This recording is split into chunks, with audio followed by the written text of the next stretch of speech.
Welcome back to another episode of Into the Airbnb, where we talk with Airbnb hosts about their short-term rental experience. This guest is Debbie Vlastaras, who is based in Grafton, New South Wales, Australia.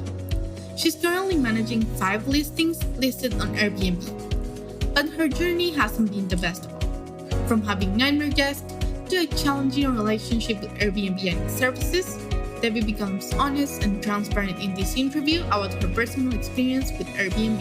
This episode is sponsored by Airbnb, the only one analytics dashboard for short-term rental investors and managers, where you can find precise Airbnb data such as occupancy rate, revenue, average daily rate, and so on.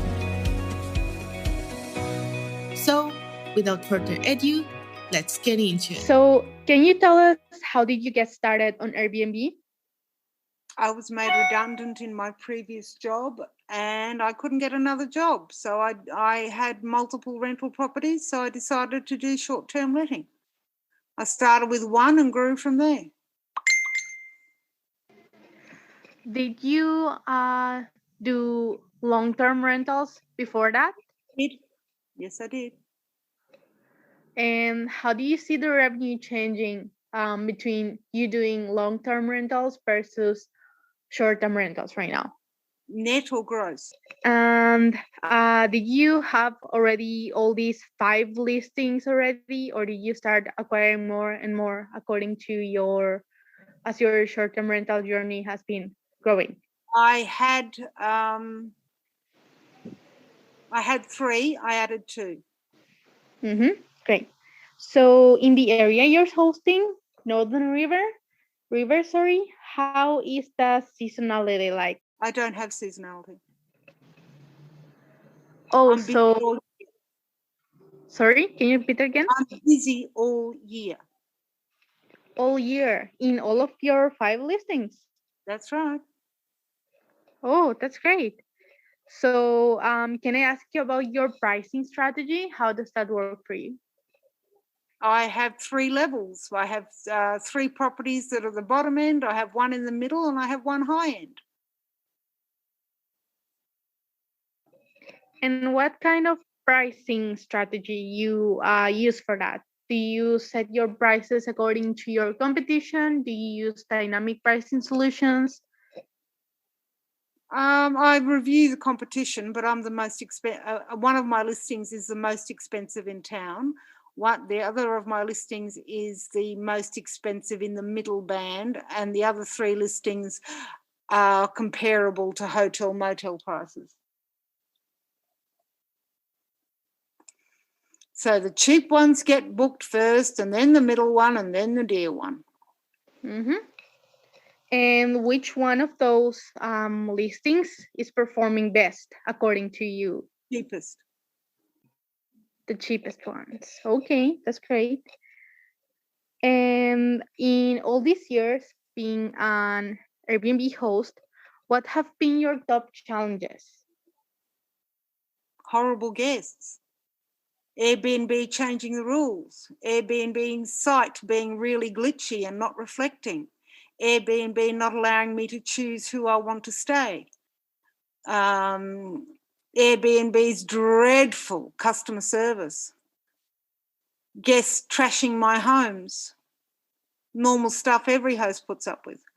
But Airbnb's platform is utterly awful. Oh, and do you have any kind of troubles related to the area you're hosting in? Is there any particular law or something that might be causing trouble for you? What do you mean law? For example, in the United States, most of the places have regulations about short-term rentals. We're regulated. Sorry? We are regulated. It came in last October. And did that make your short-term rental work like difficult, or did it stay the same for you? You just have to follow the rules. That's fine. I agree that there should be rules. That's great. Yeah, and since you talked before about some travel guests you had, Do you mind sharing some stories with them and how did you get to solve the problems? First biggest problem is people wanting to bring extra people and not pay for them. The way I solve that is I make 3 queries before they arrive. I meet and greet and I do a head count. And I make it very, very clear that my insurance is void if they bring too many guests, because I have to be covered by my insurance, because you can't trust Airbnb's air cover. I've had beds broken. I've had things stolen. I've had kitchens left utterly disgusting. I've had a prostitute stay. Had to get the police to get her out.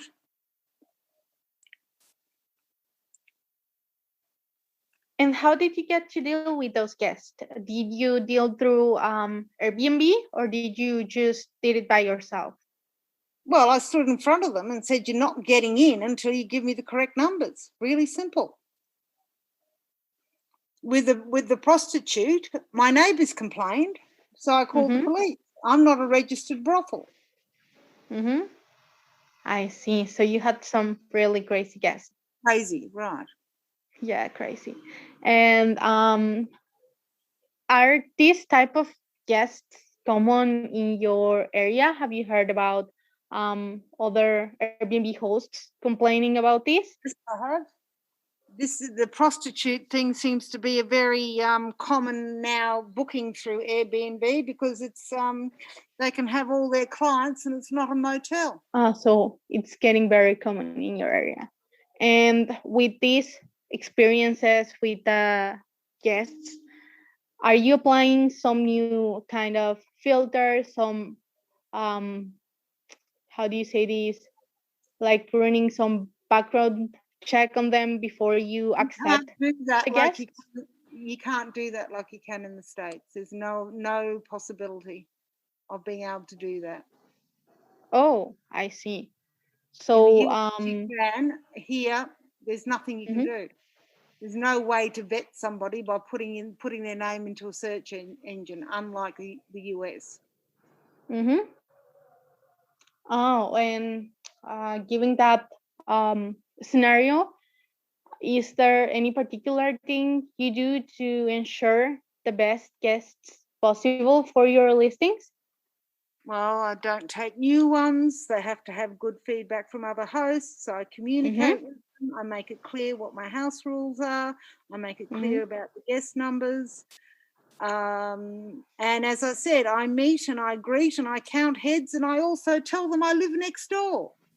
That tends to tone things down a bit. Yeah, that's right. How do usually people react with that? Well, if they're going to play up, they often cancel. Oh, so you mentioned that prior their booking time. Yes, I ask questions. I don't allow anybody to instant book. Okay, yeah, that's a great way to save your listings.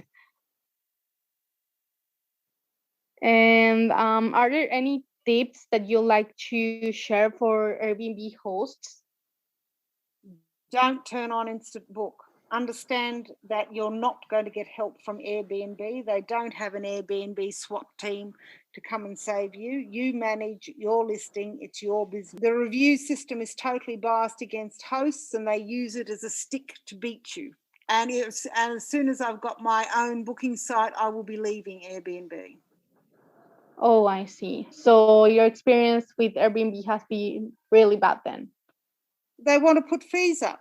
They charge that on my properties. They charge anything up to 20% on top of the booking cost. Wow, that's a lot. Outsourcing the help desk to somewhere that doesn't understand policy, and when you ring them, you can hear children and chickens in the background. You can't speak to a supervisor. You can't talk to anybody who can actually do anything. And every time you try, they tell you, "Oh, I'm going away for the next 2 days." So they say they're going to ring you and they don't. So no, I don't trust them. And as soon as I've got my own booking site up, that's where I'll be. I have not been looked after as a host.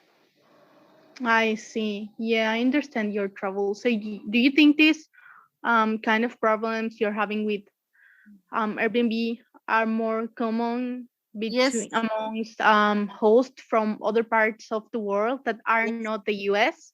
yes. Okay, I see. Yeah. So, is there anything else that you like to share with us? Lots of people think running an Airbnb is easy money. It's not. Mm-hmm. You need to Mm-hmm. have 24-hour availability. You need to be able to fix things in an instant. Mm-hmm. And people are looking for a hotel experience, but without the hotel cost. And unfortunately, you can't do it. So Airbnb has sold themselves as something fabulous, but unfortunately, their infrastructure and their background and their assistance just doesn't exist. Okay, yeah, I understand that the Airbnb experience might have not been the best for you. I've been doing Airbnb across my dwellings for 5 years, so I'm not an inexperienced host. And I have just found that they have gone backwards. Mm-hmm. Yeah, I'm very thankful that you're sharing all this information with us because so far we only get to hear about some Airbnb hosts who really like Airbnb. I think it's good to hear the other side too. Well, there's only 20 whole properties in Grafton, and I have 5. We're a very, very small market. Very small market. So that'd be it for today. And thank you for sharing about your experience with us. Okay, no problem. Thank you. Bye bye. Have a great day. You too. Thanks for listening to Into the Airbnb. We're looking for hosts and other people in the short-term rental industry to interview. If you have what we need and would like to share your experience in this podcast, please send us an email. All the info is at the end of the description.